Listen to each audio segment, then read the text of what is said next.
pasipoti nilitupa kwa sababu nilikuwa shinda kupata chakula. Anyway bana wewe. Kama unaona kitu kikufai, kuna mwingine kinaweza kumfaa.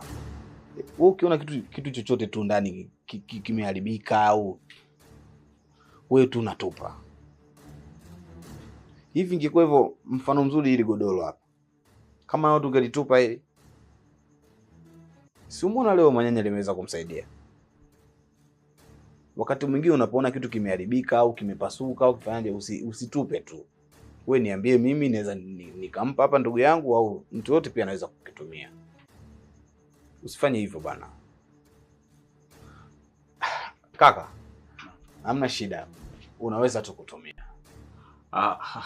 Asante blaza. Haya, usiku mwema. Asante na kwa nini?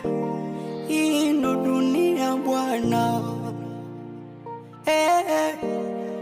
Nikisema nikupe hiki kichwa uwezi beba, takufa kwa mawazo.